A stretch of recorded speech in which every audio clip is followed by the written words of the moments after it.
He's going through an overdose right now. Yeah, that's why I call it overdose. Right away. Alright, let's get him out of the car and onto the ground. The deputy knew something was wrong before the car door even opened. Let's get him out now. The body cam starts shaking as officers rush toward a parked vehicle on the side of the road. Inside, a man is completely unconscious behind the wheel. His head tilted sideways, mouth hanging open, barely breathing. And standing outside the vehicle, another man keeps nervously talking before officers even ask questions. That's the first thing that raises suspicion. But then deputies notice something inside the car that makes the situation even stranger. Normally take. I believe he does opiates. He's still got a pulse. As long as he's got a pulse, it's gonna make this in recovery. A sheriff's office jacket sitting on the passenger seat, and nobody explains why it's there. Not yet. Jimmy, wake up! No response. Deputies pull the man from the vehicle and lower him onto the pavement. The body cam microphone captures the sound immediately. Wet breathing, gurgling. The kind officers recognize instantly. Is Jimmy. This is my friend Jimmy. Alright, where's my Narcan?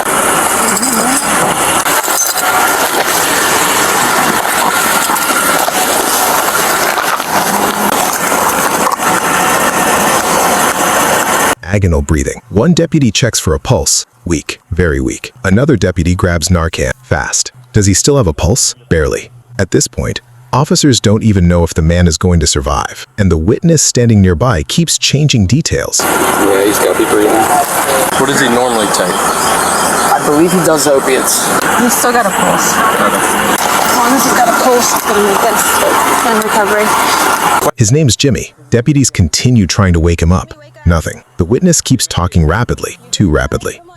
Almost like he's trying to stay ahead of the questions. I was taking him to work. He started falling asleep. I had to rub his chest. I pulled over right here. Jimmy! You good, bud? Come on, wake up.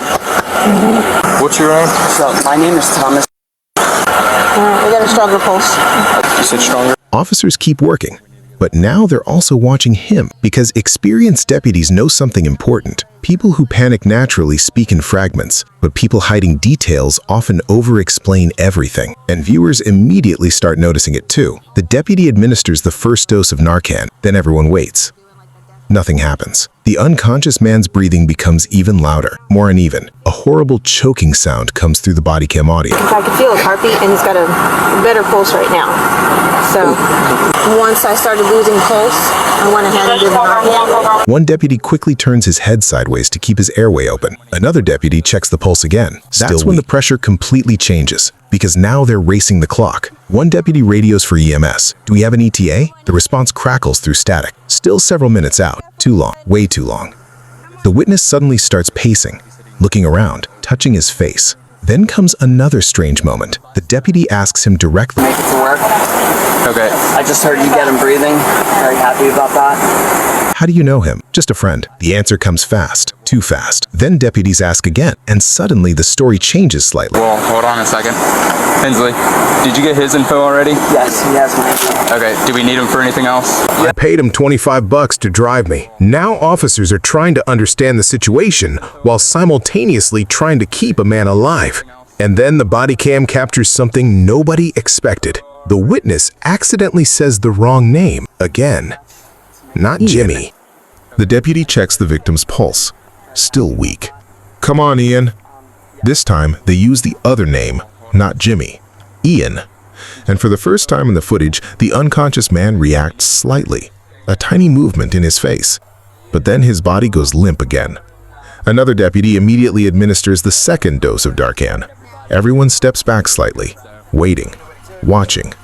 And then, silence. For almost 3 full seconds, nobody says anything. You can only hear traffic in the distance and the victim struggling to breathe. Those few seconds feel incredibly long because officers know something viewers at home might not realize. Every second without oxygen matters. Then suddenly, the victim's body jerks violently, a massive gasp, eyes shooting open. Whoa! The deputies immediately move in. Relax, relax! Because overdose reversals can become dangerous instantly. People wake up terrified, disoriented, confused, sometimes aggressive. The victim starts trying to sit up too quickly. His eyes dart around wildly. He has no idea where he is. No idea deputies just saved his life. Where the fuck am I? His voice sounds weak, panicked, completely confused. Deputies keep him steady. Relax, you overdosed, man. Relax. The victim looks around at the flashing lights, at the officers, at the pavement beneath him, trying to piece together what happened. He said that they did something. He won't say what, but That guy that's leaving? yeah. Hey man, what did y'all do? What drugs? It's him. Okay, what did he do? I don't. He does opiates. Okay, you're good. That's all I needed to know. I gave him a Narcan, very faint pulse when we got here. And then something strange happens again. The witness starts backing away quietly. Not running, not panicking, just slowly creating distance. Almost like he no longer wants to be associated with the scene now that the victim survived. Mention anything about taking anything? His name's Ian, Not Jimmy. not Jimmy. Come on, Ian. Ian, wake up for me, bud. So, Come this on. guy doesn't really know. He said he knows he takes opiates. we heard you just involved. Yeah. Yes, I have a bus that I have to catch to make it to work. Okay. I just heard you get him breathing. One deputy notices immediately. Hey man, hold up. The witness stops. But now officers start pressing harder. What exactly did he take? The witness shrugs. He does opiates. Still vague, still avoiding specifics. Then another deputy asks something important. What did you guys do tonight? There's a pause, a long one. The witness looks away, then mutters quietly. He won't say what. That single sentence changes the entire feeling of the footage, because now officers know there's more to the story than what's being said on camera, and viewers are left wondering the same thing. What happened before deputies arrived?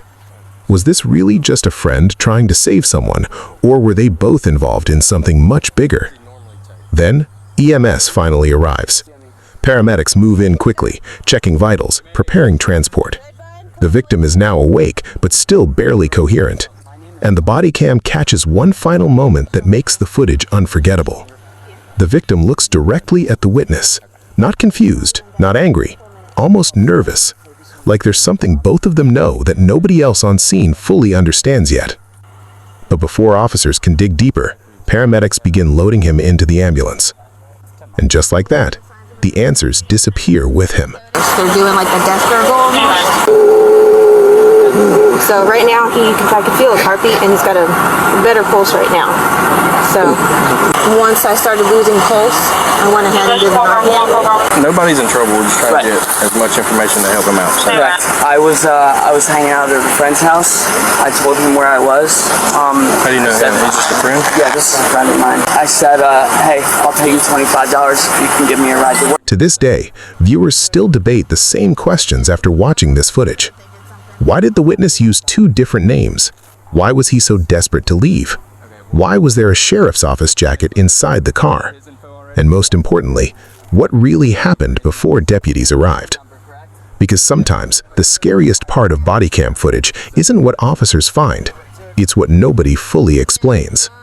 Do you think the witness was genuinely trying to help save his friend, or hiding something from police the entire time? And what do you think really happened inside that vehicle before the cameras started rolling?